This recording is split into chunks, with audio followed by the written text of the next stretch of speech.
Саламатсыздар ма балалар? Подписацияны басып сабағымызды бастаймыз. 25-ші сабақ сөз тіркесі. Бүгінгі сабақта сөйлемнен сөз тіркесін бөліп алуды үйренеміз. 48-ші жаттығу. Сөз бен сөз тіркесін салыстырып көр. Олар бір-бірінен қалай ажыратылатынын айт. Үй, кең үй. Үй сөз, кең үй сөз тіркесі. Бару сөз, жайлауға бару сөз тіркесі. Өшіргіш сөз, өшіргішпен өшіру сөз тіркесі. Пәтер сөз, екінші пәтер сөз тіркесі. Балалар түсіндік қой деп ойлаймын, я?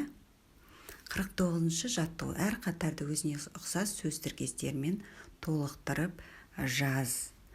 Әр қатарға өзіне ұқсас сөз тіркесін ойлап табамыз. Мектептің ауласы, көптеген оқушылар, үлкен тақта, терең көл, қаздардың қаңқуы, ну орман, екі ешкі, бір атар қой, жайлаудағы үй. Ақыл айт, атамның әңгімесі, үлкенді сыйлау. Тез оқы, зерек бала, білімді ұстаз. Сөз тіркестерінің екінші сыңар қай сөз табынан жасалған? Балалар қараңыздар, енді сөз тіркесі дегеніміз екі сөзі де зат есімнен келеді сөз тіркесі болады екен. Ал бір сөзі сын есім, бір сөзі зат есімнен тұратын сөз тіркесі де болады екен. Сосын бірінші сөз сан есім, екінші сөз зат есімнен де сөз тіркесі болады.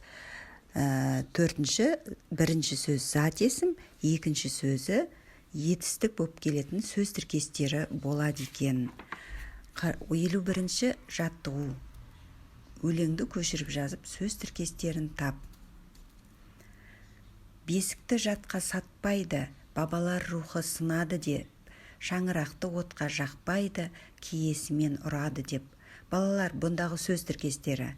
Жатқа сатпайды, бабалар рухы, киесімен ұрады, отқа жақпайды. Бұл сөз тіркестері жаңаға айтқандай әртүрлі сөз таптарынан жасалып тұр. Зат есім, екеуде зат есім етістік жасалып тұр. 52-ші жаттығу. Жұмбақтардан сөз тіркестерін тауып кестеге орналастыр.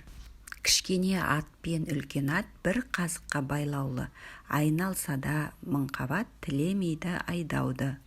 Екінші жұмбақ. Бұйра тұлымы желмен ойнайды, қызыл мұрны жерге бойлайды. Балалар, осы жұмбақтың шешуін табамыз. Енді сөз тіркестерін біріктіріп жазамыз. Кестеге қараймыз. Сын есіммен, зат есімнен жасалған сөз тіркесі. Кішкене ат, үлкен ат, бұйра тұлым, қызыл мұрын. Сан есіммен, зат есімнен жасалған сөз тіркесі. Бір қазық, мың қабат. Кестеге қарап рет-ретімен толтырып жазамыз. Зат есіммен етістіктен жасалған сөз тіркесі. Қазыққа байлаулы, желмен ойнайды, жерге бойлайды. Жұмбақтардың шешуіндегі бір сөзбен мәтін құрастырып жазыңдар балалар. Шығармашылық жұмыс. 53-ші жаттығу. Қошемет айту ойыны. Балалар, бұл сергіту сабағы деп есептесек болады.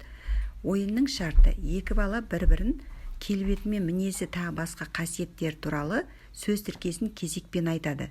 Допты бір-біріне лақтырады. Мүдірмей тез айтқан оқушы жеңімпаз атанады. Балалар, түсіндік қой, бір-біріңе допты қасиеттеріңді, мінездеріңді айтып лақтырамыз. Мысалы, жақсы бала, ақылды бала, жақсы оқиды, мақтаншақ бала деген сияқты. Балалар, сабағымыз аяқталды. Сабақ ұнаса комментарий жазуды ұмытпаңыздар.